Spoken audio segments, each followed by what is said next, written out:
All right, welcome back, Prospect Live viewers. We're back with another 2020 MLB Draft team preview. Up today is the St. Louis Cardinals, and of course, anytime we discuss the St. Louis Cardinals, I need to bring in my colleague and co-founder of Prospects Live, of course, Matt Thompson. We won't be talking about any pop culture stuff today. No. The St. Louis Cardinals, which is squarely in your wheelhouse.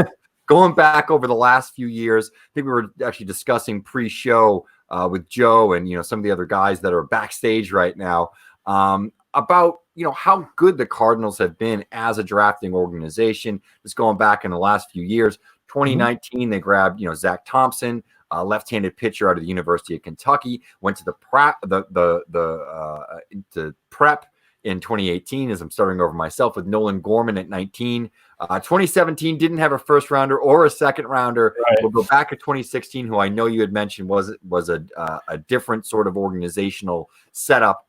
Who was doing the drafting, but we'll mention it anyway.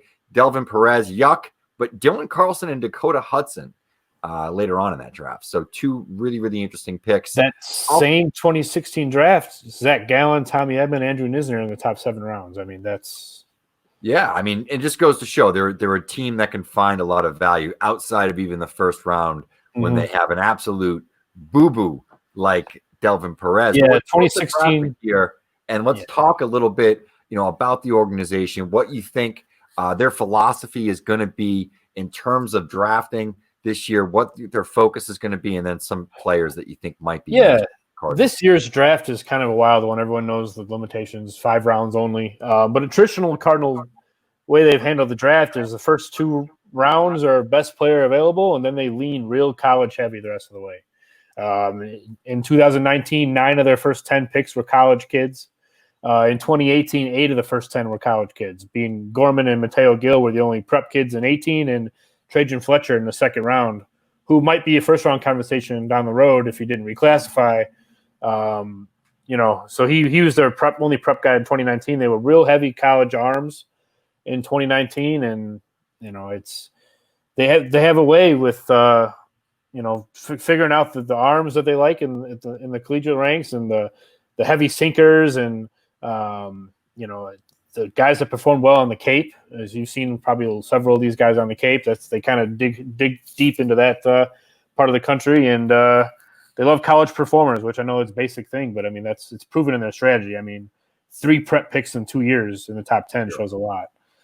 So in terms of the early round picks, I know we've sort of heard them associated with some big splashes from the prep class. A couple of names that have come up, I think, have been Nick Bitsko as well as Pete Crow Armstrong. And as a Cardinals fan, we'll pull up some video of our Pete Crow Armstrong right here.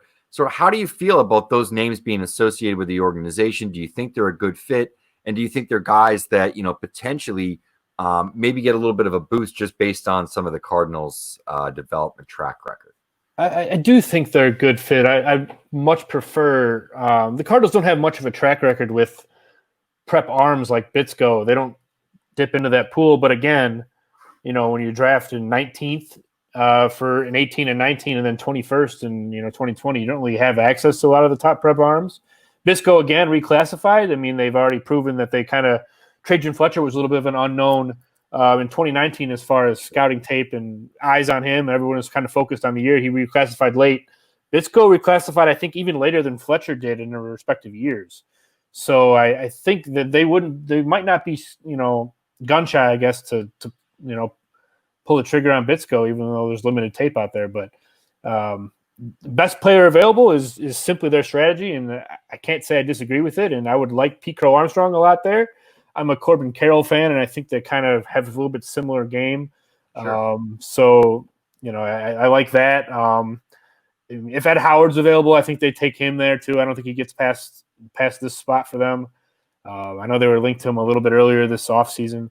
I guess offseason's a weird term to use now. But yeah, best player available, and it served them well now. Why change it up? I mean, Delvin Perez thing was an oopsie, you can say now, but I mean, up to a week before the draft, he was a top 5 pick before all that stuff went down with him. So I think they kind of swung for the fence there and they missed. But the last 2 years, I like Thompson and I like Gorman a lot. So I think they've done well there.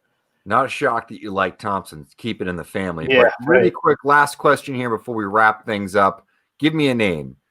Who do you want coming off the board? You're the GM of the Cardinals. You're standing in for Mo. Who does Matt Thompson take? I hope Ed Howard falls. Give them some athleticism. They don't really have you don't draft for need, but athleticism is a little different. I think they could use some injection of an athlete up the middle in their system now. I wouldn't mind Pete Crow Armstrong either. My hope is take a bat at 21 and grab a couple college arms with the next pick, because I think the college arm class is deep enough where you can probably double up around pick 54 and 72, I believe it is. Okay.